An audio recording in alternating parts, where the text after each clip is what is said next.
hermenéutica es tener claro por qué necesitamos hacer hermenéutica. No podemos poder profundizar como quisiéramos. Les proveímos, creo que Richard ya nos hizo favor de compartir el libro y lo compartí en todos los grupos. Un libro sencillo que desmenuza perfectamente el término de hermenéutica, cómo se explica y demás, que nos va a ayudar a entender porque la gravedad de no hacer una buena hermenéutica es precisamente irnos a donde Dios no quiere que vayamos. Obedecer pecaminosamente. Entonces, hasta aquí llegamos con hermenéutica. La clase pasada vimos algunas definiciones, se las repito nada más. Vimos, si no me equivoco, vimos inspiración, revelación, iluminación, sentido y significado, que prácticamente dijimos que es lo mismo, sentido y significado. Pero sí. La gravedad de no ser una buena hermenéutica nos lleva a obedecer pecaminosamente. ¿Por qué obedecer pecaminosamente? Porque cuando obedezco algo que Dios no ha dicho que yo obedezca, es pecado. Entonces, cuando hago una mala interpretación, entonces voy a obedecer algo que Dios dijo que no obedeciera, y obedecer eso que Dios dijo que no obedeciera es pecado. Por eso es una obediencia pecaminosa, porque no estoy buscando trabajar, como dice 2 Timoteo, procura con diligencia presentarte a Dios como obrero aprobado que usa, ¿no? Ortotomeo en griego, que traza, que pone en claro la palabra de Dios. Entonces, habla de un obrero, alguien que trabaja, alguien que es fuerte. Es un trabajo constante hacer hermenéutica. ¿La hermenéutica es para los pastores nada más? No. La hermenéutica es para todo cristiano. La hermenéutica te tiene que ayudar para cuando tengas tu devocional con Dios, cuando tengas tu devocional todos los días, tú puedas hacer una correcta interpretación. Porque el objetivo de esto es obedecer claramente a Dios. El objetivo de ser hermenéutica es simplemente obedecer correctamente a Dios en lo que Dios ha dicho que queramos que le obedezcamos. Para obedecer una instrucción correcta necesitamos tener claridad de esa instrucción. Algo tan si, por ejemplo, a mí me encantan los Legos, ¿no? Nada más tengo 2, pero me encantan. Los Lego. Entonces ya saben que mi esposa en el Día del Padre me regaló la Casa Blanca. Entonces se arman distintas secciones. Entonces tienes que ir paso por paso, ¿no? Porque si no, entonces un día una chica que nos ayuda a hacer la limpieza, sopas que se le cae una parte de la casa. Oh, no manches. Para volver a armarla fue un rollo horrible. Oh, porque todas las piezas, o sea, el manual va por secciones, ¿no? Destapas una bolsita, construyes. Destapas otra bolsita, construyes así. Entonces tú empiezas a ver y dices, no manches, pues no le veo forma. Y de repente cuando tienes como las distintas piezas armadas, las juntas y ¡wow! Ya tienes la Casa Blanca. Así es la hermenéutica. Entonces, hay 2 tipos de hermenéutica. Cuando me refiero a 2 tipos de hermenéutica es simplemente para tener claridad de cómo vamos a interpretar. Es general y especial. General, cuando hablamos de hermenéutica general, nos referimos a las reglas que gobiernan la interpretación en cuanto al análisis histórico, cultural, contextual, a la sintaxis, que también es prácticamente la gramática o el léxico del texto, o también se conoce como la morfología del texto, que es básicamente entender la lingüística y la gramática del hebreo o del griego, según sea el caso. Es decir, que me tengo que, lo que platicamos, lo que les enseñé la clase pasada, es ponerme en los zapatos del autor y la intención que quiso comunicar a su audiencia original, y una vez que tengo eso claro, entonces puedo traer una aplicación práctica a mi vida. Aplicación e implicación. ¿Cuál es la diferencia entre aplicación e implicación? Aplicación, implicación. El único que se salva es el pastor porque él no vino. La aplicación es individual. La aplicación es individual, es muy específica. Y la implicación general. ¿Por qué? ¿Por qué estos dos? Bueno, porque la predicación expositiva o la predicación, todo pastor debe de ser hermenéutica y exégesis. Básicamente, todo pastor tiene que trazar correctamente la palabra de Dios. Al trazar correctamente la palabra de Dios, después de explicar el significado del texto, tiene que llevar a la audiencia, es decir, a la congregación, a aplicar el significado. Entonces, y para aplicar el significado general e individual. En la predicación, el más efectivo es general, porque tienes una audiencia muy amplia. Les ponía el ejemplo que normalmente en la consejería es más Personal, ¿no? Porque es para un tema específico, una aplicación específica, una razón específica que la misma palabra de Dios suple. Entonces, en cuanto al léxico, la sintaxis o en términos teológicos, que es donde se conoce la teología sistemática, la teología y la teología sistemática. Prácticamente la teología sistemática nada más es estudiar en orden las doctrinas bíblicas.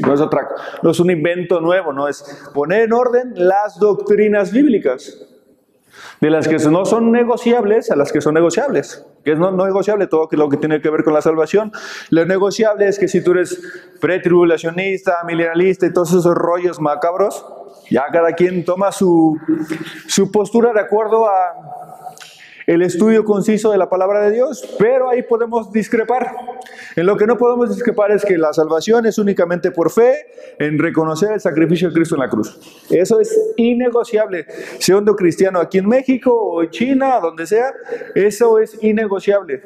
No hay pauta para la negociación. Sí. Entonces la teología sistemática se pudiera definir como el orden de las doctrinas. El orden de las doctrinas, sí, prácticamente, que empieza con Dios, quién es Dios, y ahí se va. ¡Pum! Que es la teología. La teología propia no solamente, la teología propia es muy amplia, pero la teología propia nos lleva al punto específico de comprender quién es Dios.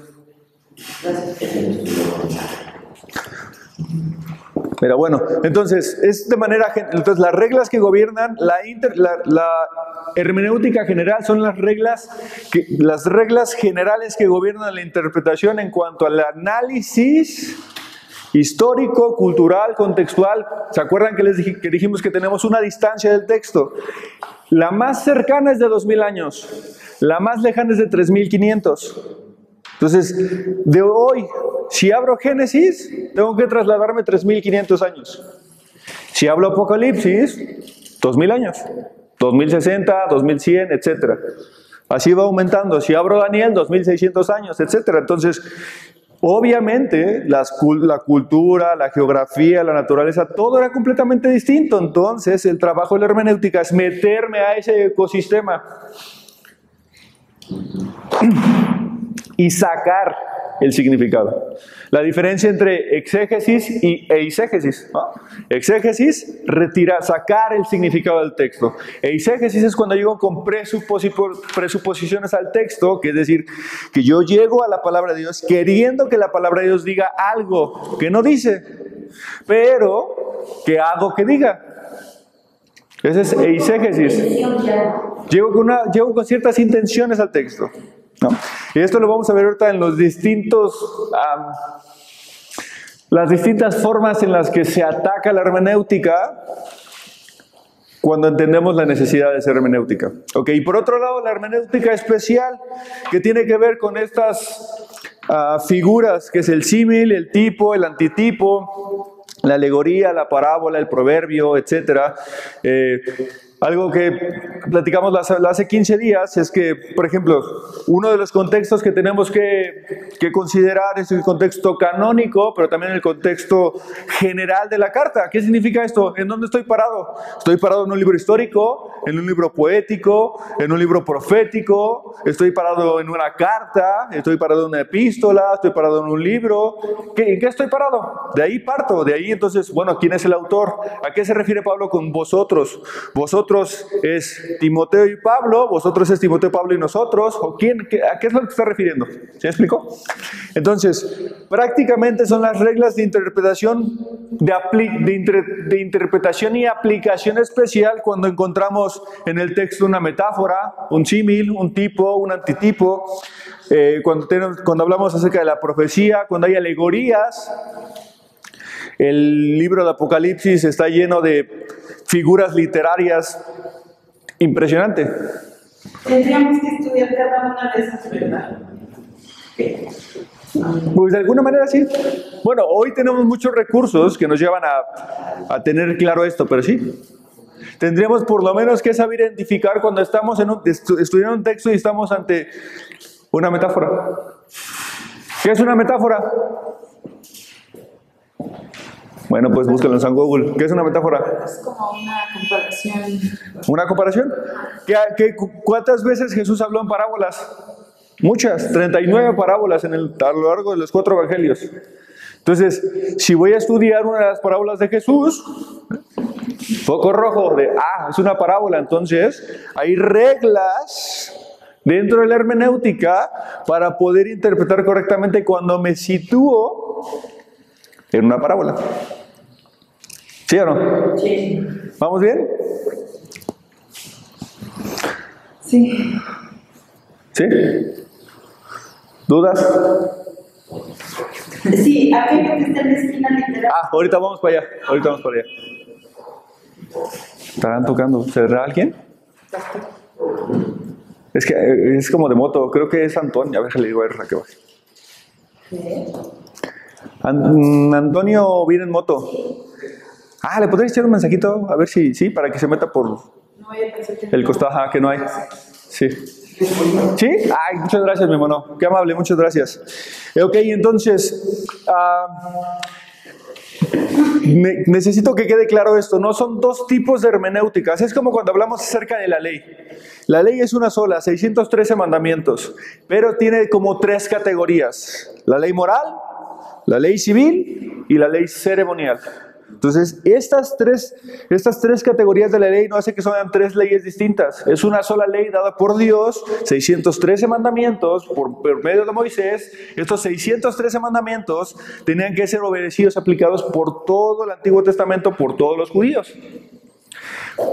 Lo mismo pasa con la hermenéutica. Lo que queremos hacer con esto es que podamos diferenciar cuando estamos haciendo un análisis histórico, por ejemplo, el libro de Hechos. Si yo voy a estudiar el libro de Hechos, lo primero que tengo que tener claro es que es una investigación histórica. ¿De quién? Del médico Lucas. Entonces, lo primero que voy a tener claro es que es una investigación histórica, pero que también tiene cultura. Entonces, probablemente tal vez me encontraré con un proverbio, con una metáfora, con un tipo, con un antitipo en el libro histórico de Hechos. Sí, cuando Esteban, por ejemplo, hace un recorrido de todo el Antiguo Testamento. Hay una defensa preciosa en Hechos capítulo 7, donde Esteban hace una defensa preciosa de todo el Antiguo Testamento. O sea, Esteban dominaba perfectamente el Antiguo Testamento. Pero esto me lleva a tener claridad, las armas correctas o los elementos necesarios para hacer una correcta interpretación. El objetivo, insisto una vez más, la tarea, la labor principal, es que lleguemos a entender el sentido que el autor le quiso dar. ¿Se acuerdan que cuando me refiero a sentido, significado es prácticamente lo mismo? El significado que el autor le quiso dar, el sentido que el autor le quiso dar. Esa es nuestra tarea. ¿Qué quiso? Una de las preguntas es, ¿qué quiso decir? No sé, estamos estudiando una carta de Pedro. ¿Qué quiso decir Pedro a su audiencia original? Y después, ¿qué quiso decirme Pedro a mí? Pero no puedo pasarme directo a decir, ¿qué quiso Pedro decirme a mí? Sin entender qué quiso decirle Pedro a su audiencia original. Primero es eso. ¿Esto es complejo? Sí y no. Todos lo tenemos que hacer. Todo cristiano es llamado a hacer una correcta hermenéutica. Muy bien. Entonces, dentro de los términos, nuevamente se lo repito nada más, vimos inspiración. Esta es una tarea que quiero dejarles, ¿no? Si empiezan a investigar acerca de la inspiración, van a buscar libros y libros y libros y libros y libros de la interpretación. Lo que quiero que hagan acerca de esta tarea es que tengan claro con sus propias palabras qué es inspiración, porque eso determina hacer hermenéutica. La Biblia es la palabra de Dios, es inspirada por Dios, exhalada por Dios. Lo que platicábamos la semana pasada, hace 15 días, en donde tenemos 2 autores. El autor divino, que es Dios, y el autor humano, que es Dios, cargó al hombre y lo condujo para que lo escribiera. Pero ese hombre escribió en su contexto, en su cultura, en su problemática y en esa solución. Pablo no escribió lo mismo para los romanos que para los efesios. Nehemías tenía un propósito diferente a Daniel. Daniel tenía un propósito distinto a Ezequiel. Por ejemplo, Jeremías habla acerca de Jeremías. Jeremías, Zacarías, Ageo, Esdras y Nehemías, todos ellos son contemporáneos del primer exilio de la nación de Israel. Están en distintos escenarios, o sea, en distintas direcciones de la Biblia, pero son contemporáneos todos. Pero Daniel no, por ejemplo. Ezequiel tiene un tema distinto, un matiz distinto. Malaquías, pensaríamos que Malaquías es el último libro de la Biblia porque está hasta el último, ¿no? ¿Sí me explicó? Entonces, y no es que el autor fue impulsado por sus propias emociones o el autor fue impulsado por la necesidad de, por ejemplo, Pablo, cuando después de pasar por su primer viaje misionero, visita la primera región a la que llega Pablo en el primer viaje misionero es a la región de Galacia del Sur, ¿no? Entonces termina su viaje misionero, viene el primer concilio de la iglesia de Jerusalén. Los ancianos de la iglesia de Jerusalén determinan las cartas, qué es lo que iba a suceder después de este concilio, cuál es la razón de este concilio. Bueno, que los judíos pedían que los gentiles judaizaran. Llegan a la conclusión, después de un debate, dicen, no, los gentiles no deben de judaizar, solo tienen que guardar estas 4 cosas, ¿ok? Pablo y Bernabé son encargados de ir a repartir esto. ¿A dónde? A las iglesias que ya tenías, que ya fueron fundadas. Entonces, y después le llega un reporte a Pablo de las iglesias de Galacia del Sur, donde estos hombres que habían empezado por la fe iban a terminar en la carne. Es así como inicia, fíjense. Vamos a Gálatas capítulo 1, versículo 6. Vean cómo inicia Pablo. Gálatas capítulo 1, versículo 6. Dice, estoy maravillado de que os hayáis alejado del que os llamó por la gracia de Cristo para seguir un evangelio diferente. Pablo dice, estoy maravillado. Luego en el capítulo 3 dice, oh Gálatas insensatos, ¿quién los fascinó para no obedecer a la verdad? Ante cuyos ojos Cristo fue claramente ya presentado.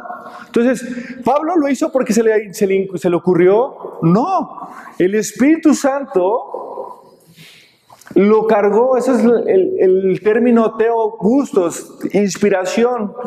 El Espíritu Santo cargó a Pablo, pero Pablo habló en el matiz y en el contexto de esa carta. Por ejemplo, Hechos. Cuando Lucas habla acerca de Hechos, habla de los fariseos. Da por sentado que la audiencia de ese tiempo sabía quién era un fariseo, quién era un saduceo, quién era un prosélito. Nosotros tenemos que investigar quién era un prosélito, porque yo no sé quién era un prosélito, pero para los autores de ese tiempo sí, a eso es a lo que me refiero en cuanto el autor se suma al mismo sentido del autor divino, para un solo significado, pero el autor natural, Dios no quitó, y eso es lo que quiero que investiguen en el tema de la inspiración. Les voy a pasar un artículo, recuérdenme por favor, les voy a pasar un artículo para que lo lean, recuérdenme, en donde, no sé cómo se pronuncia, pero se lo voy a leer el autor. Duval, creo es. A ver. ¿Qué sería buscar qué es inspiración bíblica? La inspiración bíblica. Que eso nos pone una base del por qué hacemos hermenéutica. ¿Qué hice? El autor es Duval y Heiss. Duval y Heiss.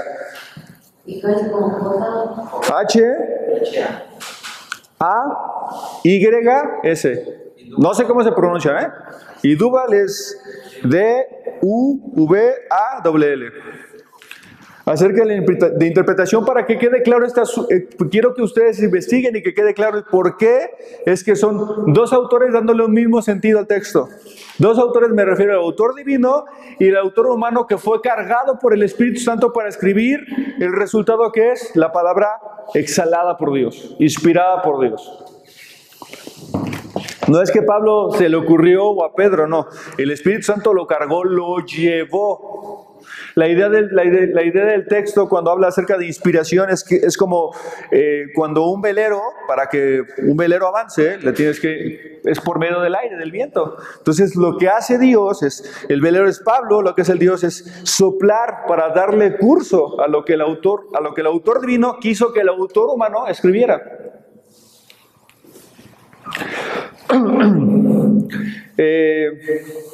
Y bueno, ya no me acuerdo si vimos todos los términos. Significado, implicación, interpretación, exégesis, aplicación, sí los vimos todos, ¿verdad? ¿Sí? Les repito, hermenéutica, ahí está, solamente como repaso, inspiración, revelación, recuerden que revelación general y especial, iluminación, es algo distinto a revelación, sentido, significado, implicación, interpretación, exégesis y aplicación, ¿sí? Eso es de la clase pasada. Sí, de los términos que vimos, algunos términos, ¿sí? ¿Los tienen todos? No. ¿Cuál falta? Sentido y significado son dos distintos. Son dos distintos, pero que básicamente es lo mismo. El sentido del texto, el significado del texto es prácticamente lo mismo. Si hablamos de sentido, significado. Si hablamos de significado, sentido. El significado que el autor le quiso dar al texto o el sentido. Exégesis no tenemos. Exégesis es sacar del texto. Ahorita vamos a entender la diferencia entre hermenéutica y exégesis. Por eso es primero hermenéutica y luego exégesis. No podemos hacer una buena exégesis sin una buena hermenéutica. El orden de los factores altera el producto. Entonces, ¿dudas hasta aquí en cuanto a los tipos de estas dos ramas de la hermenéutica general y especial? ¿Dudas? Profe, lo que acaba de mencionar, ¿en dónde quedó? Esos puntos, ¿de qué eran? Porque yo en mis apuntes no, tengo los 4 puntos básicos de la hermenéutica. De la interpretación. Observación. Sí. Interpretación, sentido y aplicación. Sí. Pero ahorita dimos otros, ¿no? Sí. Ahorita dije términos. Los términos que vimos fue inspiración, revelación, aplicación, implicación. Exacto. Eso lo vimos la clase pasada. No, esos yo no los tengo 4 puntos de Inspiración, revelación general, especial, iluminación, sentido, significado, implicación, aplicación, hermenéutica y exégesis. órale, sentido de qué. Otra vez. Sentido, significado. Ahí ya pasan los apuntes al rato. Vamos a seguir. Aplicación. Ok, muy bien. ¿Cuál es la hermenéutica? ¿Cuál es la hermenéutica que buscamos? Tipo de interpretación. Términos. ¿Cómo? Términos. Terminología. Términos de la Términos, nada más. No es otra cosa más que términos. Si me escuchas hablar o si escuchas hablar al pastor de inspiración. De hecho, por ejemplo, el pastor tiene una serie, no de este año, del año pasado, en el mes de agosto, y habló acerca de la inerrancia, de la inspiración de las escrituras. Entonces, pueden incluso escuchar su prédica y de ahí sacar algunos apuntes importantes con respecto a eso. Entonces, vamos a la necesidad de hacer hermenéutica. ¿Por qué necesitamos hacer hermenéutica? A ver, quiero escucharlos. Hasta lo que hoy hemos hablado, ¿por qué es necesario hacer hermenéutica? Pues, primero para encontrar el sentido, ¿no? Sí, hay uno antes de ese, que es importante. Pero sí, encontrar el sentido del texto o el significado del texto, ¿sí? Para no caer en apostasía.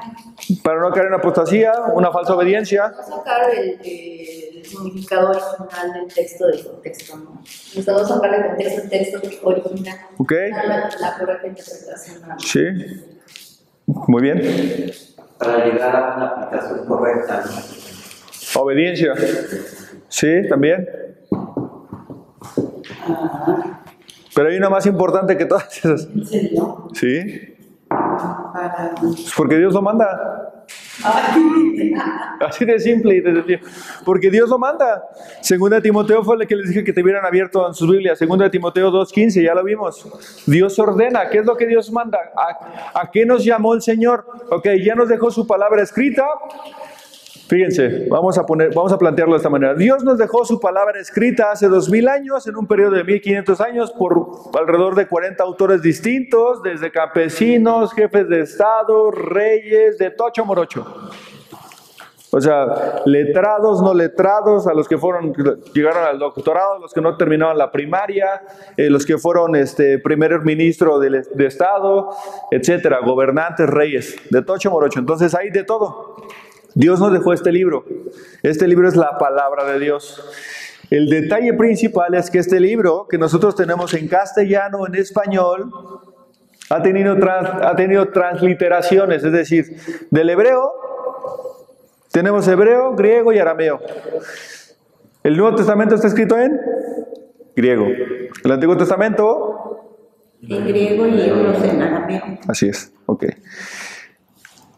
¿La Septuaginta qué es? La traducción del hebreo al griego. Del Antiguo Testamento. Entonces aquí ya tenemos una traducción. Y luego, para llegar al castellano, ¿de dónde se tradujo en qué? Al latín. Y de latín al castellano. O sea, pasaron 2 culturas. Ok, porque es lo que vamos a ver ahorita. Entonces, ¿cómo? Dios, tenemos un trabajo de parte de Dios. Todo cristiano. Según de Timoteo capítulo 2, versículo 16, ¿qué dice?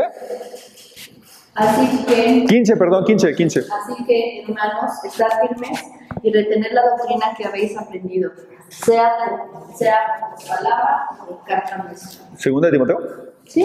Perdón. Procura con diligencia presentarte de eso aprobado, como reconocerse que se viene la palabra de verdad. Usa bien los textos. Ese es el llamado.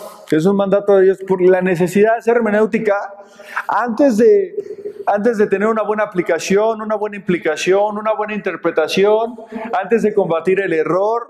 Lo primero, por la primera necesidad para hacer hermenéutica es porque Dios lo demanda. ¿Y por qué lo demanda? Bueno, porque hoy estamos a 2000 años, estamos a una distancia de 2000 años de esta instrucción. Y esta instrucción o este principio es atemporal, no caduca. O sea que si el Señor no viene en los próximos 1000 años, la instrucción sigue clara, precisa, como cuando se escribió por primera vez. Procura con diligencia presentarte a Dios como ¿qué? Aprobado. Como hebreo probado. ¿Todos tienen en su casa Strong y Vine? ¿Qué? ¿Todos tienen en su casa Strong o Vine? ¿Alguno de los dos? Ese es un tronco. Una concordancia. ¿Sí? ¿No?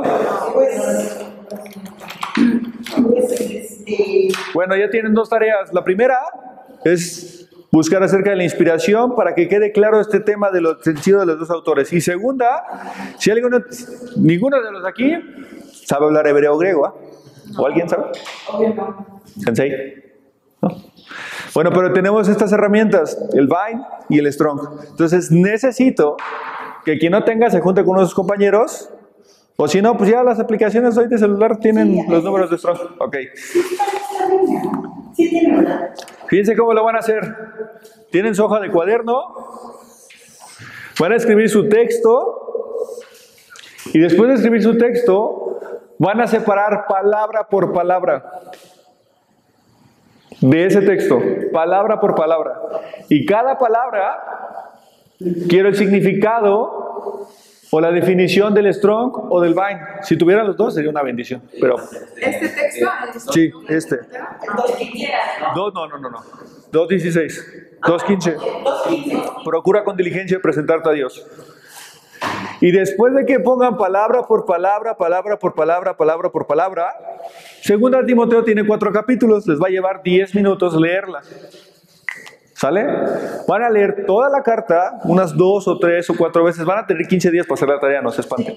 Okay, van a tener 15 días para hacerlo, van a leerlo 2, 3 o las veces que necesiten ustedes leer la carta, Segunda de Timoteo, y se van a asombrar de cómo va a cambiar su manera de acercarse a la carta al hacer este ejercicio. Se van a asombrar. Porque lo único que están haciendo es observar el texto. No están haciendo otra cosa. Ahora, después de que dividen palabra por palabra, supongamos que su hoja está más grande, y si no en 2 hojas, no creo que se lleven más 2 hojas. Lo van a dividir por frases.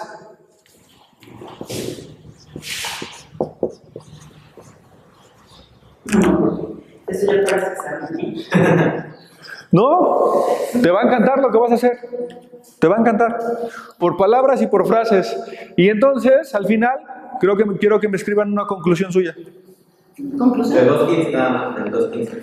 Sí, del 2.15. Y no quiero 20 renglones, algo sencillo.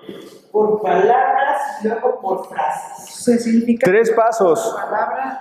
Escribir 3 pasos. A ver, la lees. Luego, No, a ver, vamos por partes. Primero, escribes el texto.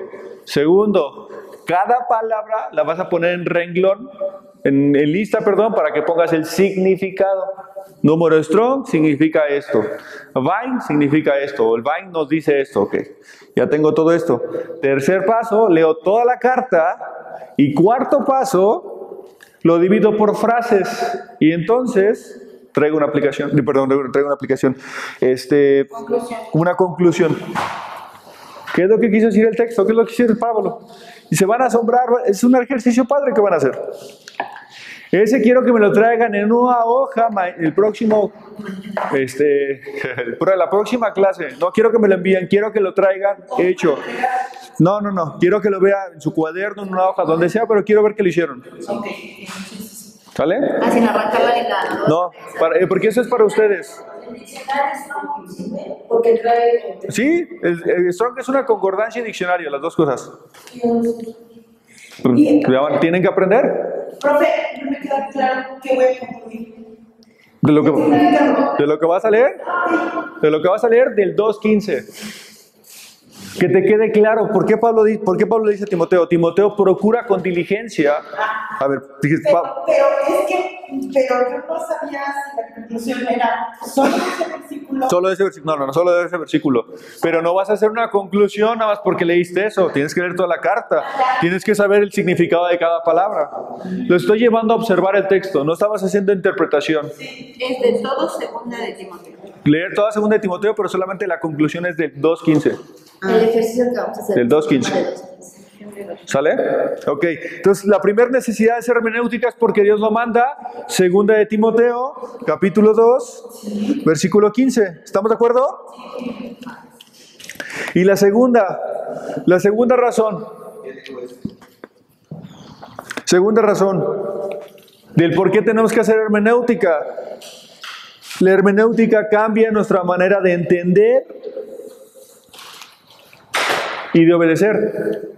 Ahora sí, todo lo que ustedes me dijeron, lo que todos ustedes dijeron, aquí está.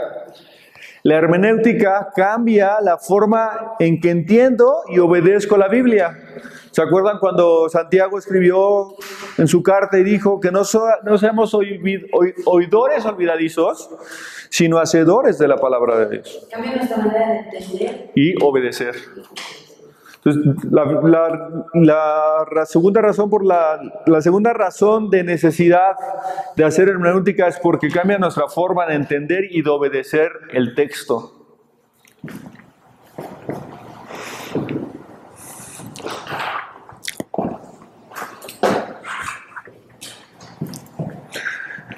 Y si quieren, es Santiago 1, 21, 22, donde habla acerca de esto.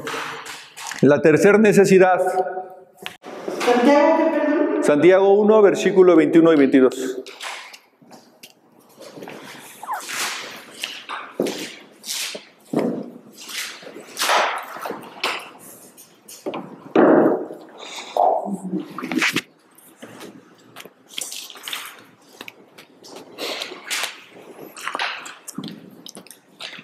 ¿Listo? La tercera es porque estamos a una distancia lejana del texto, lo que ya hemos platicado. ¿Cuál es esa distancia lejana del texto? 4 principales: idioma, cultura, geografía. Y la cuarta, historia. La tercera es porque qué, perdón. ¿Cuál es la distancia del texto? La tercera necesidad por la cual hacemos hermenéutica, estas 4 básicas sencillas, porque es una historia distinta, una cultura distinta, un idioma distinto y una geografía distinta. Es idioma, cultura, geografía e historia. Es la tercera razón por la que hacemos hermenéutica.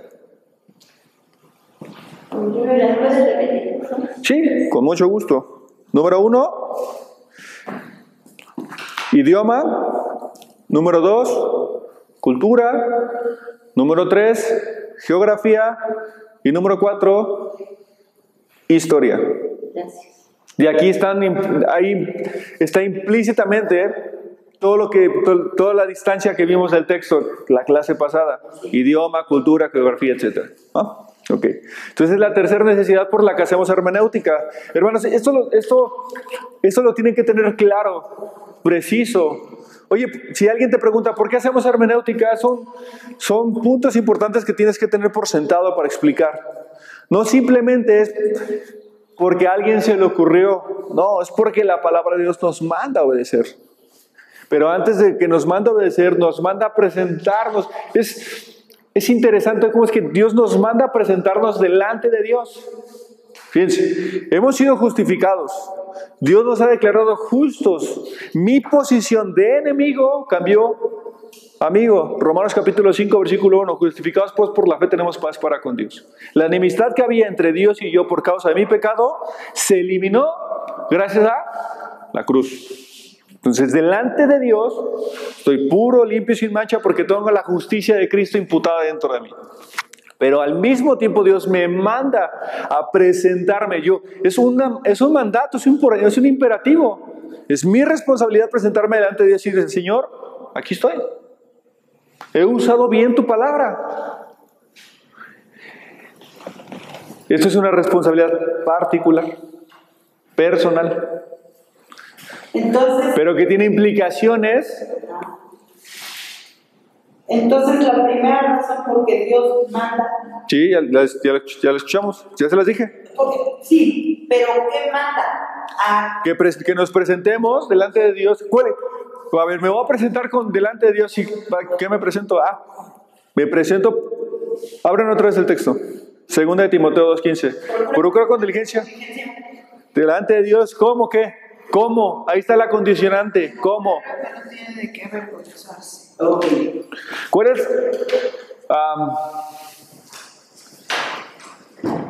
es la razón por la que me presento delante de Dios? Para usar bien su palabra. No, para demostrar que he usado bien su palabra. ¿Cómo? Lee el texto otra vez. Procura con diligencia presentarte a Dios aprobado como obrero que no tiene de qué avergonzarse. ¿Por qué? La palabra. ¿Quién es un obrero que no tiene que avergonzarse? Que está bien. El que usa. ¿Qué usa? El que usa bien la palabra de Dios. El obrero que se presenta delante de Dios sin vergüenza es el que usa bien la palabra de Dios. Entonces, porque Dios manda a usar bien la palabra. Está implícito en el texto que Dios nos llama a usar bien la palabra de Dios. Dios nos llama a usar bien la palabra de Dios. Entonces, y es ahí donde se desglova estas. Entender y obedecer. El entender y obedecer va de la mano con tener claro que el idioma, la cultura, la geografía y la historia del texto no son las mías. Y necesito meterme en la piel de esos autores. Por ejemplo, en la versión Nueva Traducción Viviente dice: esfuérzate para poder presentarte delante de Dios y recibir su aprobación. Sé un buen obrero, alguien que no tiene de qué avergonzarse y que explica correctamente la palabra de Dios. Otra forma sencilla de entenderles, al hacer una correcta interpretación, pensemos que Pablo está aquí o que Pedro, cualquiera, póngame un autor. Uno de los autores de la Biblia, aquí, Pablo. Pensemos que Pablo está aquí y entonces Richard le toca predicar el domingo en su iglesia local. Y entonces Richard predica texto Romanos capítulo 8, de versículo 1 al 15. Entonces Richard se encarga de explicar y aplicar el texto. Después de su prédica, bajaría con Pablo y sin que Richard le pregunte, Pablo le diría: es exactamente lo que quise decir. Exactamente. Richard, es exactamente lo que quise decir. No se conocen, me refiero a que no tienen una relación, pero Pablo está ahí. Él es el autor de la carta. Entonces se baja Richard y dice: gracias, Richard, porque mamá, no, gracias. Es justo lo que quise decirle a los cristianos en Roma hace 2000 años. Obviamente eso no va a pasar porque Pablo pues ya está más finado que tú y yo, pero esa es la intención de interpretar. Que el autor apruebe. ¿Por qué va a aprobar? Porque simplemente es el autor diciendo: es eso, no más. Bien, es eso lo que quise decir. ¿Les ha pasado que luego tienen una plática con alguien y pasa muy seguido con tu esposa que le dices algo y ella entiende una cosa diferente a la que tú le quisiste decir, ¿no? O a veces cuando nos contiene. ¿Pero qué? O viceversa, no, O con un amigo, pero también pasa que dices, no, yo estoy seguro que te ha pasado que dices, justo, exactamente eso es lo que quería decir. Exactamente eso, ni más ni menos. O sea, me entendí. Un grupo de amigos y nadie entiende y te dice, oye, eso. Ándale, así. Exactamente. De manera muy sencilla. Ahora, la número 4. Interpretar equivocadamente la escritura. Esta es una de las más duras. Interpretar.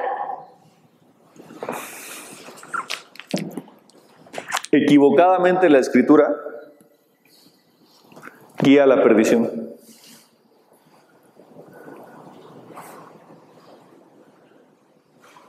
Aquí es como cuando los soldados reciben una instrucción de su mayor, firmes.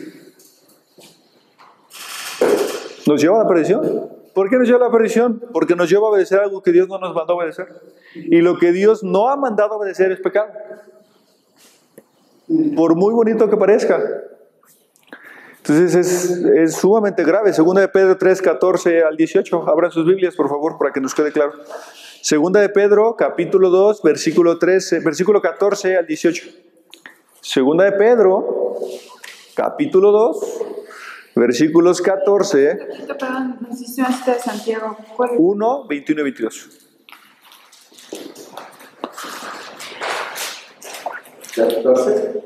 14 al 18, por favor, Richard.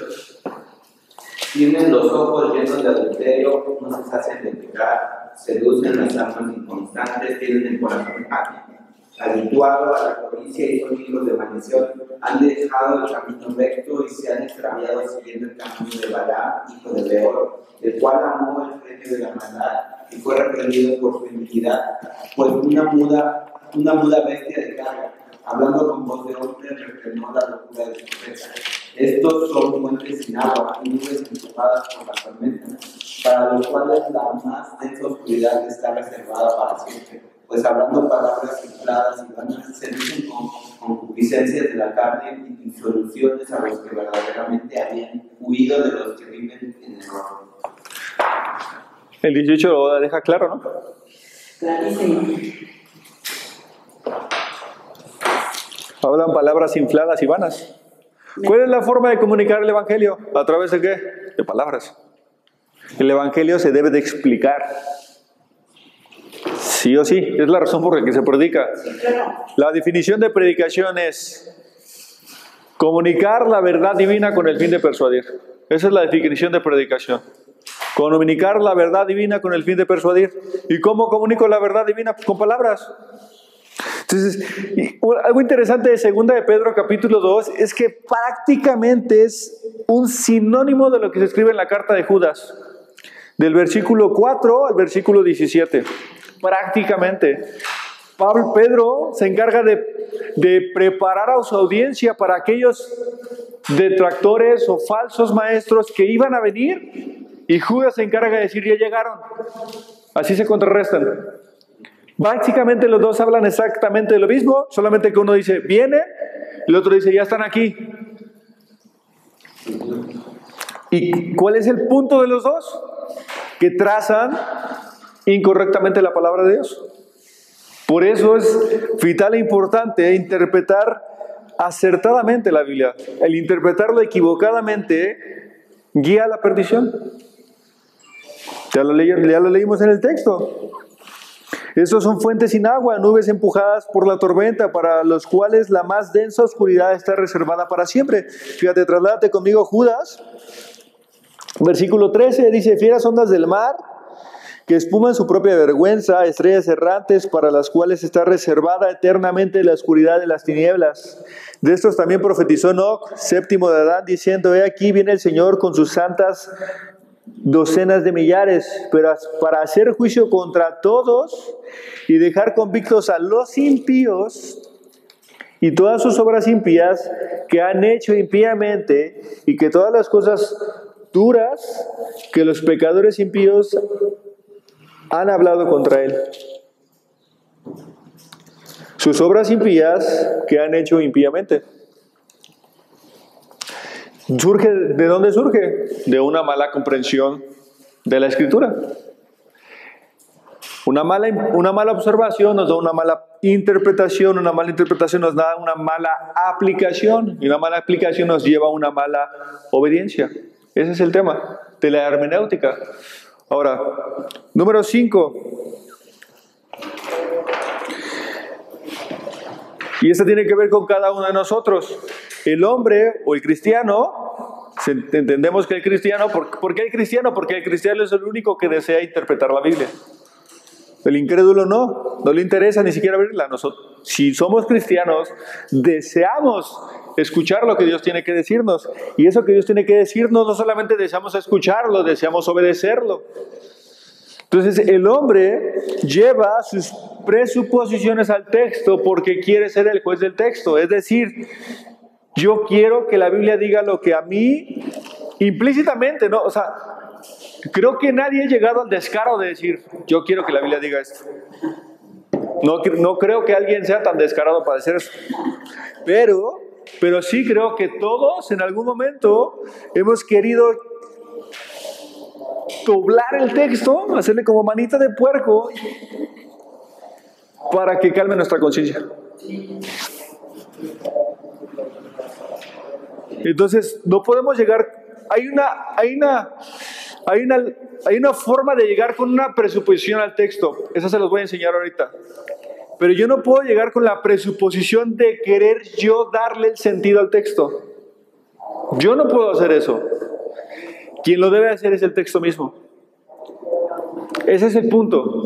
Yo no puedo llegar al texto con el afán de yo darle el significado al texto. Yo debo de llegar al texto para que el texto me dé el significado. ¿Sí, Yuri, o no? Te veo así como con cara de... Es que es lo que estábamos diciendo anteriormente. Exactamente. No llegar con una intención, sino esperar a que... Y aquí viene la quinta, que es la que vamos a escribir ahorita. La sexta. ¿La 5 cuál sería? La 5 es no llegar con presuposiciones al texto queriendo yo ser el juez. No llegar con... ¿Cómo digo? Con presuposiciones. O predispuesto. Queriendo ser el juez. ¿A qué me refiero? Simple y sencillamente a creer que yo le puedo dar el significado al texto. Eso ahorita me van a entender con estos puntos que vamos a ver. Que no es otra cosa más que transgiversar la escritura. ¿A qué me refiero con esto? Permítanme escribírselas y ahorita les explicamos.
¿Cómo es que el hombre llega a transgiversar la escritura?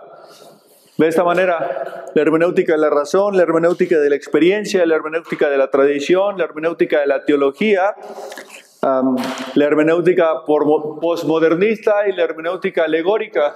¿A qué me refiero con esto? Vamos a explicar cada una de ellas. La hermenéutica de la razón.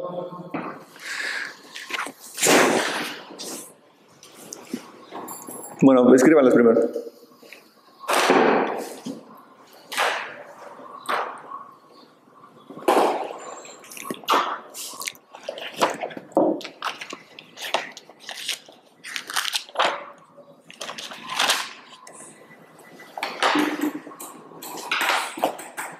Son como como que hermenéutica de la razón, de experiencia.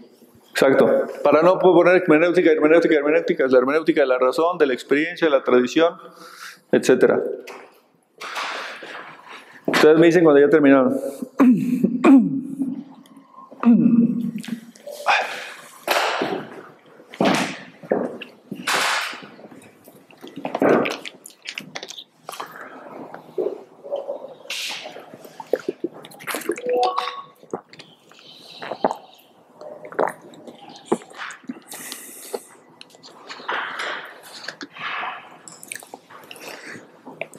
Oye, Chorito, ¿ya calificaste nuestros trabajos? ¿En el semestre pasado? No, está bien. Ya no tiene que pasar de esta semana, si no me va a regañar Tania Montserrat. Profe, Pero ya los leí todos. ¿y no han subido la clase, verdad? ¿No han subido la clase? ¿Qué? ¿Revisaste? El pastor ya lo revisó, yo también. Hijo del Señor. Ay, perdón. Ajá. Pero, pues coincidimos que parece que no. Es que no me gusta revisarla. No, está bien. No está subido. Se descompuso la computadora que es la que ocupamos, pero según ya la habían arreglado esta semana. No está.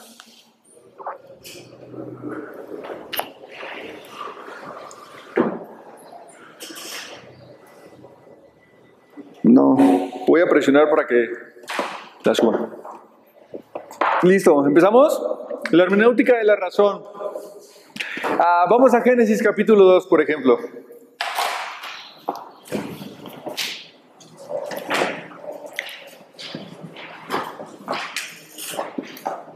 Génesis capítulo 2, versículo 1 dice: fueron pues acabados los cielos y la tierra, y todo el ejército de ellos.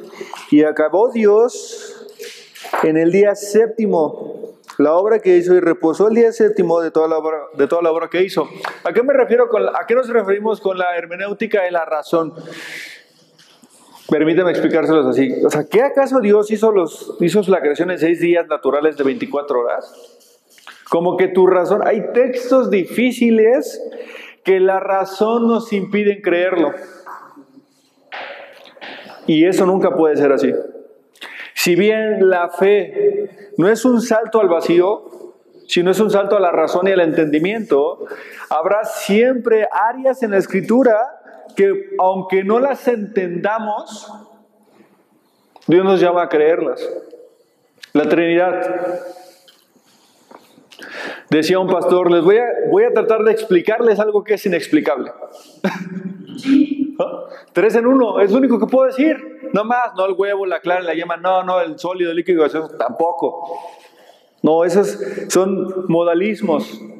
Eso es explicar erróneamente la Trinidad. Lo que sabemos y la Biblia nos deja ver claramente es que Dios es un solo Dios en 3 personas distintas: el Padre, el Hijo y el Espíritu Santo.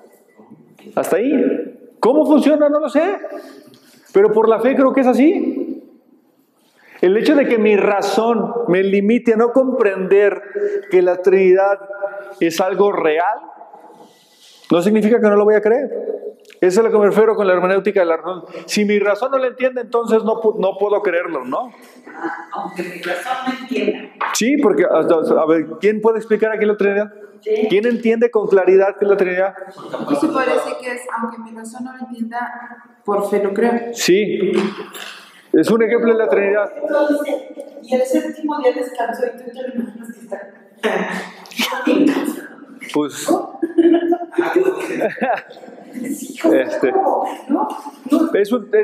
aquí ha habido demasiadas posturas. Algunos dicen que no son días de 24 horas literales, pero creemos que sí son días de 24 horas literales. Dios creó el mundo en 6 días de 24 horas literales. ¿Por qué lo creo? Bueno, ¿qué lo apoya? Que Dios es creador, es sustentador. En Génesis 1, en el principio Dios creó la tierra. De la nada trajo la existencia a todo. Estas 3 dimensiones en las que nos encontramos: tiempo, materia y espacio.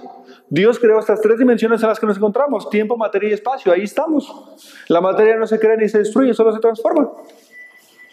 Decía un pastor, la humanidad llegó a un punto en donde llegó el punto en el que pudo clonar la vida.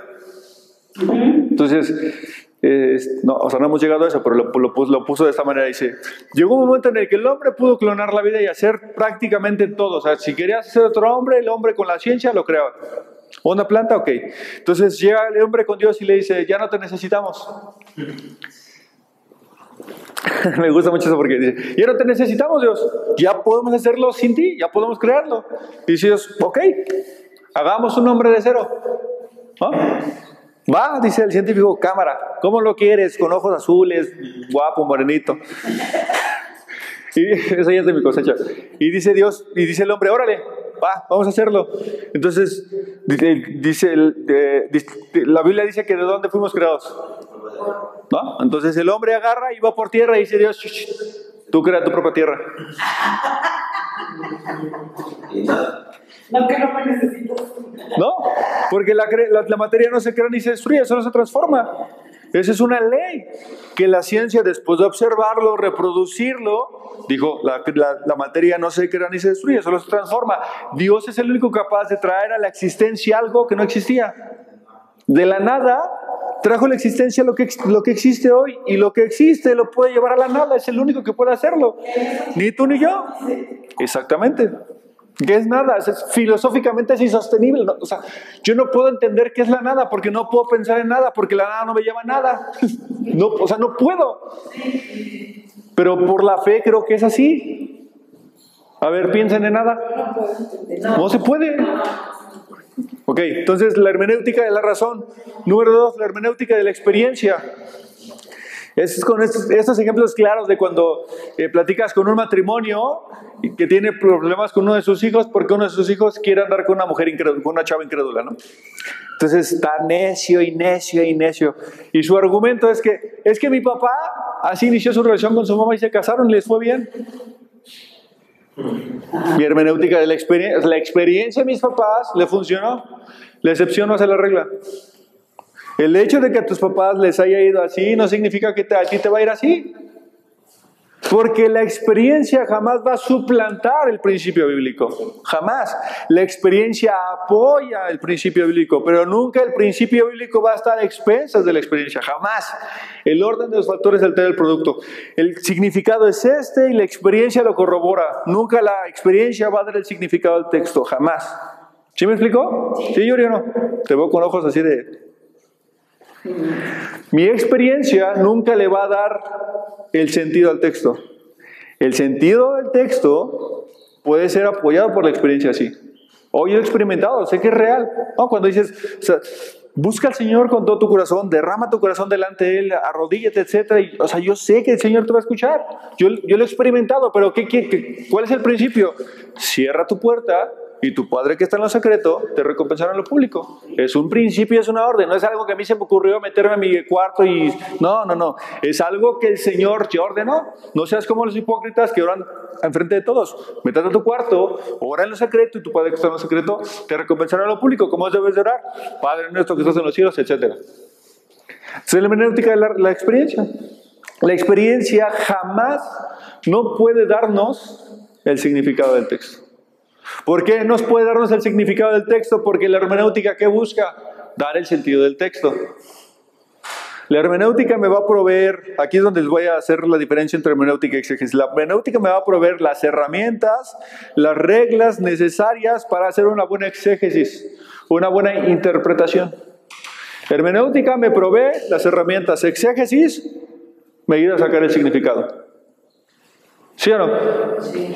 La hermenéutica me da todas estas herramientas que me ayudan a tener el significado del texto. La hermenéutica es la que me ayuda, la que me dice cómo estudiar para hacer una buena interpretación. La interpretación es sacar el significado del texto, que básicamente es lo mismo que hermenéutica. Hermenéutica, obtengo el significado. Perdón, exégesis obtengo el significado, hermenéutica me conduce al significado, las reglas, la hermenéutica me traza el camino, yo camino por él y me va a llevar al significado, exégesis. Entonces, por eso es que la hermenéutica de la experiencia, que quede claro que no es la hermenéutica de la experiencia es una rama tal, no. La hermenéutica de la experiencia es que el hombre transgiverse el texto. ¿Por qué transgiverse el texto? Porque su experiencia hace que le dé sentido al texto. No puede ser así. Número 3, la tradición. Es tradición. Tradición. ¿Ya escribimos otra vez? Yo puse traducción. Creo que lo escribí mal, pero bueno. A ver, ¿dónde estoy? ¿Se acuerdan?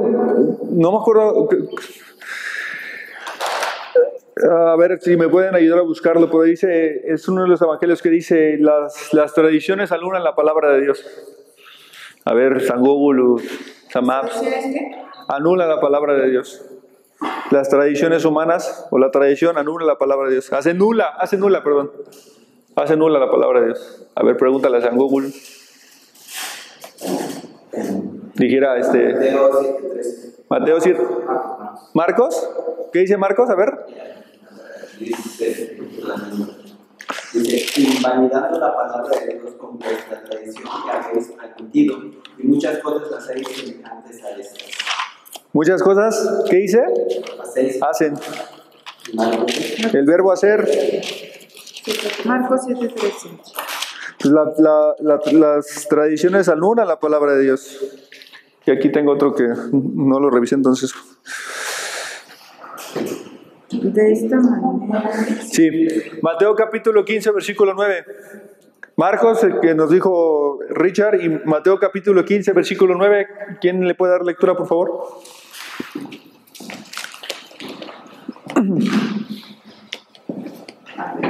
Pues en vano me honran enseñando como doctrinas mandamientos de hombres.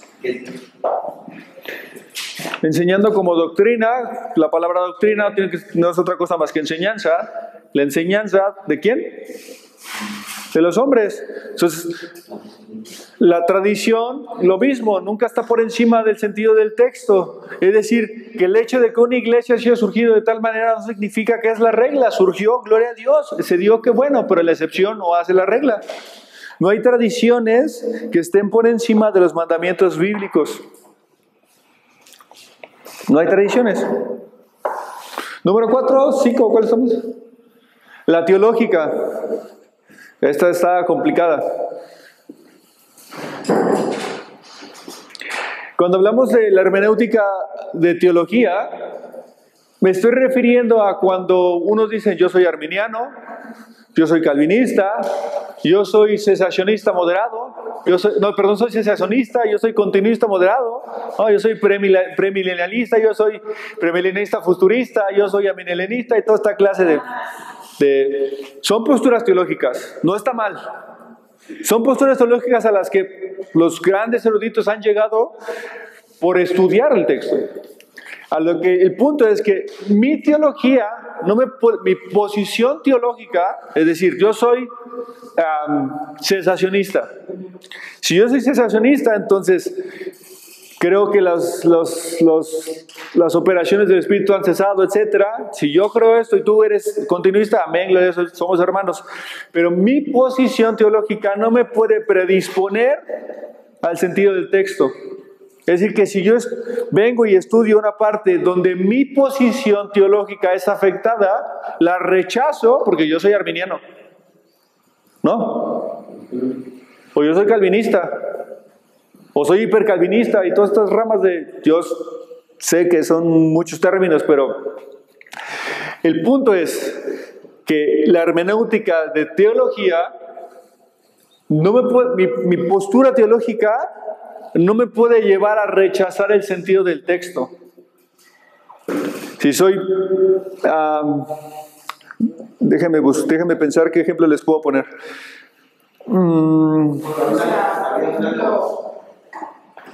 Por ejemplo, sobre el ¿Hay quien dice que sí? ¿Hay quien dice que no? El que diga que no puede negar que la Biblia habla de que... Sí. ¿Y quien dice que sí? Pues chido también. ¿De qué? ¿De qué? No, es que no sé. Del rapto. A ver, tú ibas a decir algo, Richard. Una compañera era pentecostal. si no me acuerdo, y ella decía que uno tenía el Espíritu Santo solamente si hablaba en lenguas. Si no hablaba en lenguas, Me diste una chida. Vámonos ahí. Hechos capítulo 2. Pero el hecho de que seas optimista hablando en lenguas, no quiere decir que... ¿Dónde surgen las lenguas? En Hechos capítulo 2, en el día del Pentecostés, ¿no? El día del Pentecostés, fíjate, una de las malas interpretaciones es que piensan que el día del Pentecostés es la llegada del Espíritu Santo, ¿no? El día del Pentecostés era una fiesta judía. Una fiesta judía que era 50 días después de la Pascua, por eso es Penta, 50 días después de la Pascua, la fiesta de las primicias, la fiesta de las semanas o la fiesta de las cosechas. En hebreo se conocía como la fiesta del Shavuot, que representaba cuando Dios les entregó la Torá o la ley a los judíos. Ese día del Pentecostés los judíos lo estaban celebrando 50 días después de que Jesús asciende, viene el Espíritu Santo. Tiene una representación e implicaciones importantes para la iglesia, sí. Pero no significa que vamos a hablar de un día de Pentecostés donde el Espíritu Santo viene, ¿no? Pero ellos son optimistas que siguen reuniéndose, creyendo en su avivamiento. Bueno, esa es una de... Bueno, vamos a entonces... Hechos capítulo 2, surgen las lenguas. Si nosotros analizamos el libro de Hechos, aquí, efectivamente en Hechos capítulo 2 dice que se fueron dados lenguas y hablaron distintas lenguas, pero se les olvida leer el versículo 14 donde dice que las distintas lenguas que hablaron era para los que estaban ahí, para que entendiesen lo que hablaban. Después, otra, si no me equivoco, dijiste que una evidencia de la llenura del Espíritu Santo son las lenguas, ¿o qué dijo tu compañero? sí. Sí, ¿verdad? Si no hablaba en lenguas, yo no tenía el Espíritu Santo. Ok, tiene que ver con la llenura del Espíritu Santo. Entonces, luego vemos más adelante, por ejemplo, cuando Felipe dice la Biblia, y Felipe fue lleno del Espíritu, y era lleno del Espíritu Santo, no hablan lenguas. Tampoco Esteban, ¿no? Tampoco Esteban, y Esteban fue lleno del Espíritu Santo y combatió contra los principales de las sinagogas. Ahora, nos vamos a 1 Corintios capítulo 12 y habla acerca de las lenguas, ¿no? Sí, no, bueno, sí. Y luego en el capítulo 14 pone el orden. ¿Está bien? Eso es en el primer siglo, ¿eh? O sea, no estamos hablando hoy en el 2022, donde está la postura del cesacionismo. En el primer siglo, en el tiempo de Pablo, no existía esta postura. Estaba que la iglesia de ese tiempo tenía dones. Había manifestaciones del Espíritu Santo, ok. Pablo dice, está bien, con orden. ¿Cuál es el orden, Pablo? 1 Corintios capítulo 14, ok, si hay alguien en lenguas, entonces tiene que llevar un interpretador. Se tiene que hacer en privado, y si es para edificación, entonces se dice, si tú llegas a una iglesia donde 200 personas están hablando en lenguas, es un desorden. Tiene que haber un intérprete, si no, dice que se cae. Sí, ok. Y si llegas a una iglesia donde 100, 200, 50 personas, 20 personas están hablando en lenguas, es un caos. Pero más allá de que sea un caos y más allá de que sea un desorden, están yendo en contra de lo que Dios dice. Y no estamos hablando de un cesacionismo ni un continuismo, estamos hablando del primer siglo donde Pablo, estaban los apóstoles vivos, a excepción de Jacobo. Todos los demás apóstoles estaban vivos. Seguía habiendo manifestaciones del Espíritu Santo. Sí, estaban claras, precisas, contundentes, palpables, reales, ahí estaban. Y Pablo dice con orden. No se puede hacer como quiera, con orden. Si no, entonces...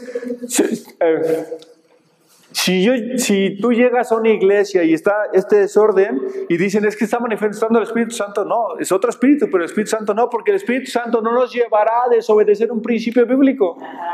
Ese es el tema. El Espíritu Santo no nos va a llevar a desobedecer un principio bíblico. Entonces, cuando hablamos de hermenéutica de teología, mi teología no me puede predisponer a que el sentido del texto tenga que apoyar mi postura doctrinal. O sea, hablar de la hermenéutica de la teología es la sana doctrina. No estoy diciendo eso.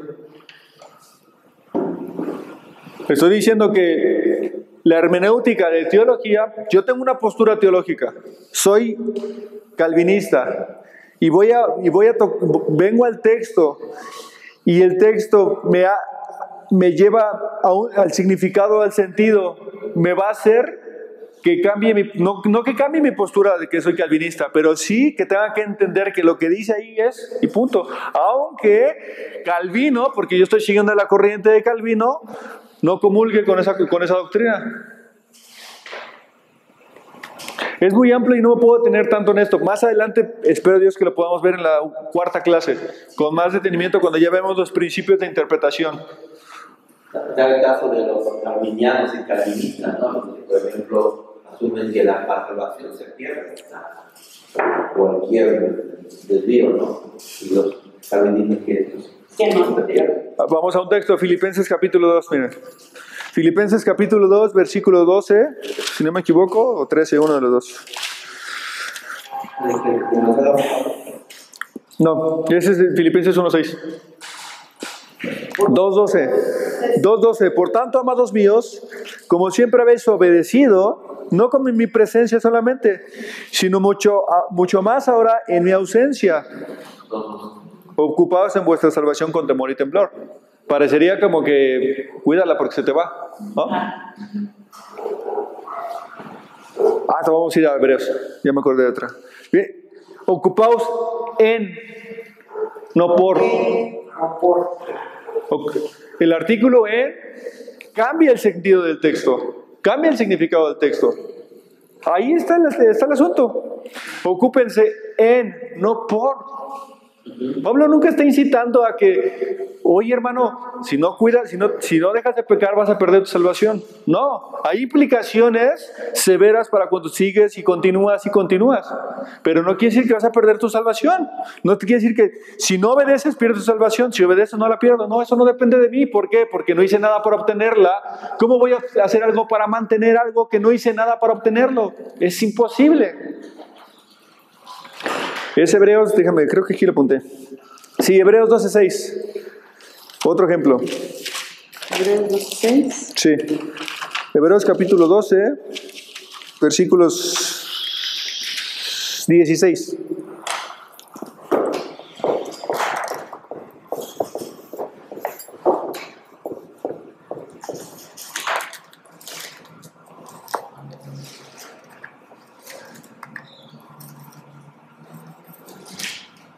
Y 6:17.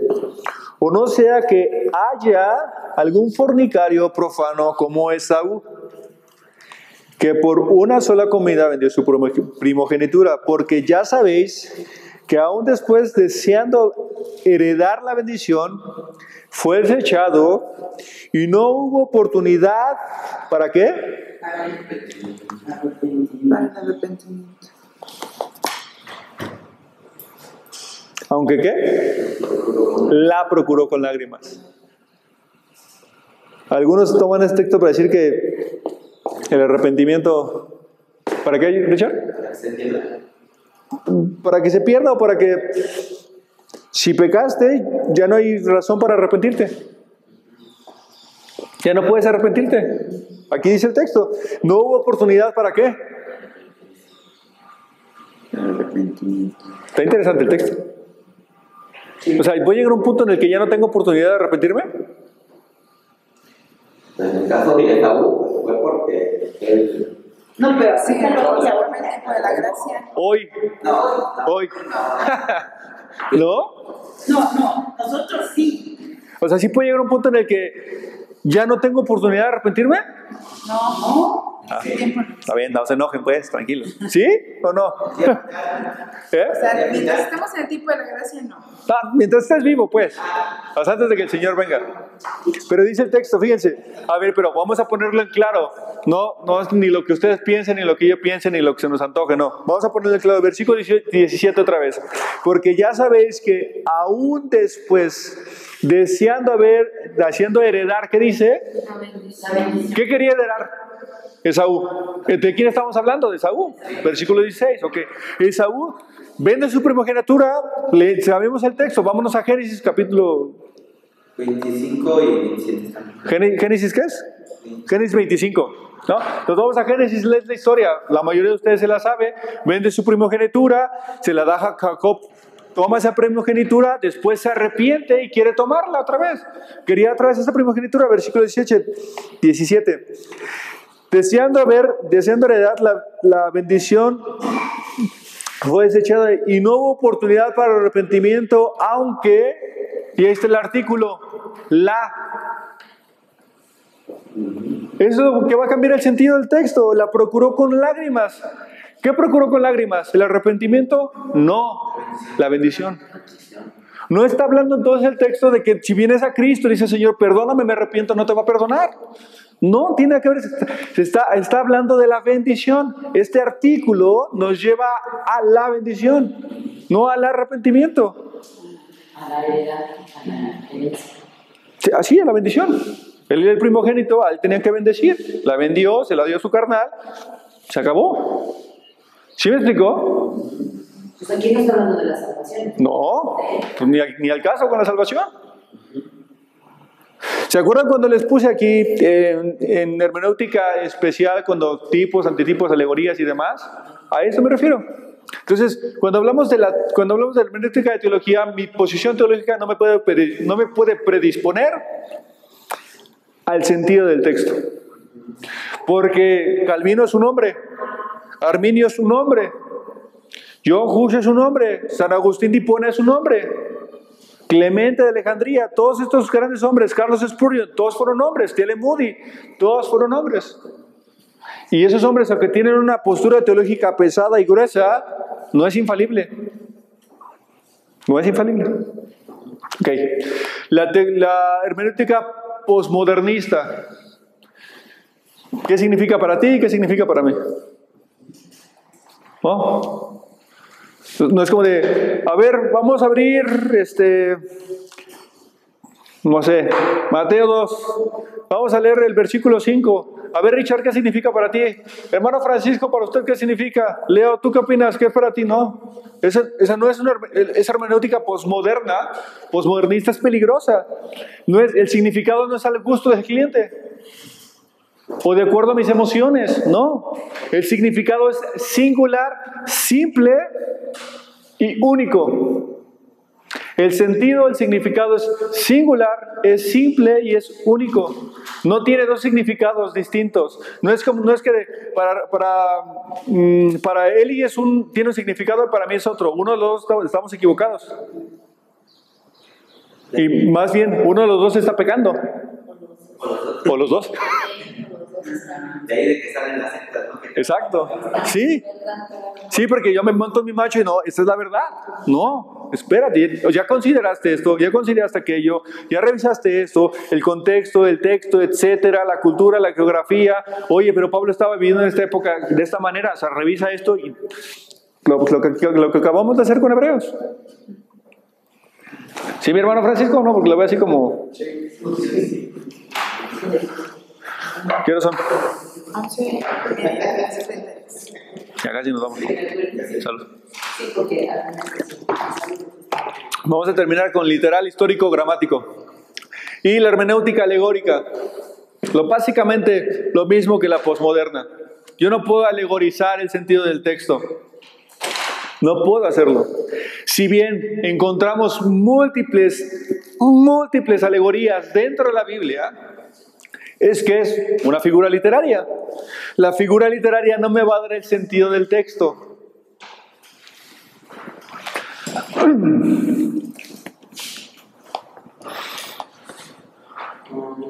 ¿Dudas? En la alegoría, como un ejemplo. Bueno. Estoy viendo que dice que la alegoría es una representación en la que las cosas tienen un significado simbólico. O sea, decir que ese texto que yo estoy leyendo no es literal, sino es simbólico. Exacto. Tienden a espiritualizar las cosas a veces. Un texto literal lo espiritualizan y sacan un texto de contexto. Y ahí nos vamos a ir a esto. Esta nos va a conectar con esto. La hermenéutica que debemos llevar a cabo es la hermenéutica literal, histórico, gramático. Esa es la hermenéutica. La hermenéutica literal, histórico, gramático hace pedazos todo esto que acabamos de ver. Son dice prácticamente verdad. ¿Sí? La Santa Cena, en cuestión de los católicos, ¿por qué caería? que ellos creen que realmente se comen el cuerpo y la sangre de Cristo. Eisegesis. Pero en realidad, Alegórica. Porque es la doctrina de la transustanciación, ¿no? Literal se convierte en el cuerpo y la sangre de Cristo, ¿no? ¿Cuánto castigas piensas que ustedes van a tener? Dice Hebreos, no, creo que es en el versículo capítulo 6 o 7, cuando pisoteares y tomares por inmunda la sangre del pacto, ¿no? Por eso no participamos de una misa, porque la misa es volver a sacrificar a Cristo, no porque me voy a penchamucar si entra a la iglesia católica, no tiene nada que ver con eso. Es porque mi Señor murió una vez y para siempre. Él no tiene que volver a morir. Entonces, ¿a qué entra a un lugar en donde lo están sacrificando cada 8 días? ¿Sí? ¿Literal? ¿Sí? Entonces, literal, histórico, gramático. Esa es la hermenéutica correcta. Literal, histórico, gramática. Esta palabra gramática es una palabra que viene del latín, gramático, con doble M, gramático, del latín. Y gramático tiene que ver con literal. Literal. Normal, literal. Y literal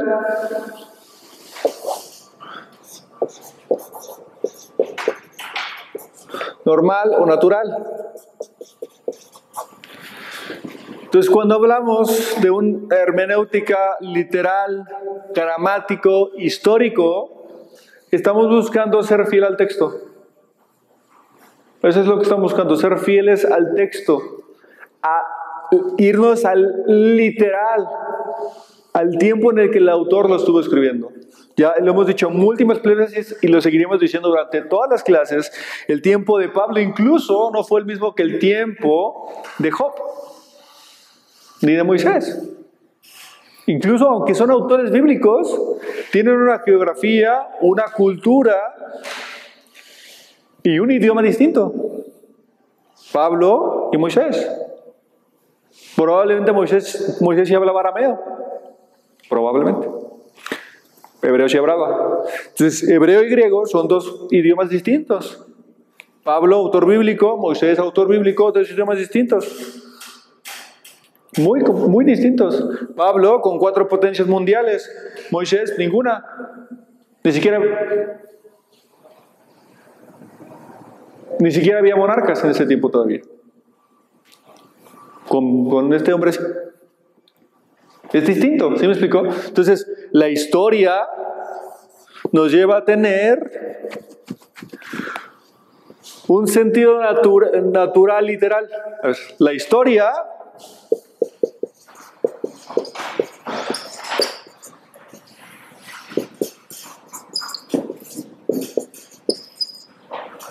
nos lleva a tener un sentido natural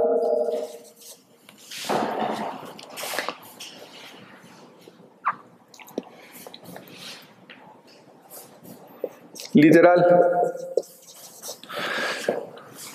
considerando todo lo que hasta ahorita hemos visto, que es la cultura, la geografía, la historia, en términos lingüísticos, la gramática, la morfología del texto, la sintaxis del texto, etc. Entonces, esa es la hermenéutica en la que vamos a estar trabajando: literal, histórico, gramático, gramático, de latín, natural o normal, literal, de latín, literal. Entonces, el texto, concluimos con esto, el texto, o sea, la Biblia, tiene un solo significado y múltiples aplicaciones e implicaciones. El texto tiene un significado singular, natural y literal. Singular, natural y literal. Ese significado me permitirá tener aplicaciones prácticas. El texto solo tiene un tiene un solo significado. Natural, singular y literal. Ese significado nos lleva a... Teniendo el significado, el sentido del texto, entonces, y solo entonces, puedo traer implicaciones y aplicaciones. Antes no. Antes no. Ese ejercicio que van a hacer va a estar fascinante. Les va a encantar. Ya sé.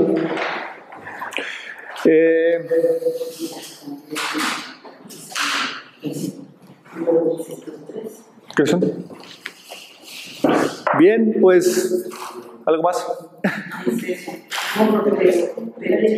Entonces, la tarea que vamos a hacer es de todo el versículo de Timoteo, pero nada más nos vamos a centrar en el versículo. Versículo 15. Nada más el versículo 15. Lo vas a leer todo porque te va a cambiar. Sí. Pero solo te hace Pero la tocar. tarea es sobre el versículo, nada más. Terminamos. Hermanos, una cosa más. Esto nos lleva a entender que entonces cuando un pastor o un predicador lo único que hace, por ejemplo, para preparar una prédica, lo único que hace es ir a los comentarios para entonces entender el significado del texto, él no tiene el significado. Los comentaristas sí, porque él no ha trabajado para pelear por entender y meterse en la piel del autor. Sí debemos corroborar con otros autores que a lo mejor conocen otros tantos matices más que yo no conozco de la cultura, de la geografía y demás.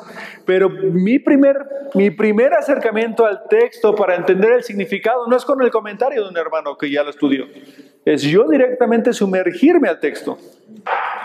No sé hebreo, no sé griego, ok, pero tengo estas herramientas, Strong, Bind, concordancias que me pueden llevar al significado de la palabra literal. Por eso es literal, es lo que significó en ese tiempo. Es que ahí están incorporadas la cultura, situación política. Todo lo que aconteció en el contexto de... Eso lo vamos a hacer en la siguiente clase. ¿Con qué contexto llegamos al texto? Los textos, luego creo que un manual que tiene el contexto inmediato y ¿qué? Inmediato, ¿no? Acá es canónico, cultural, etcétera, pero prácticamente es lo mismo. Bueno, ¿quién nos despide orando? ¿Quién nos despide con una oración? Yo. Al ataque. Vamos a ver. Bendito Padre Celestial, te damos muchas gracias, Señor, que nos has permitido, Señor, una clase más. Sabemos, Dios, que tú tienes preparado todo este material, Señor, pues para darnos las herramientas, Señor, a fin de que seamos fieles en la interpretación de tu palabra, Dios. Y eso es lo que anhelamos, Dios, de verdad, Señor, ser lo más acercado a ti exactos en la interpretación, Dios, para no errar, Señor, y no desviarnos y no enseñar incorrectamente, Dios. Ayúdanos, Señor, mediante tu Espíritu, Padre, y la iluminación que nos das por tu palabra, para que todo lo hagamos, Señor, conforme a tu propósito y pensamiento, Dios.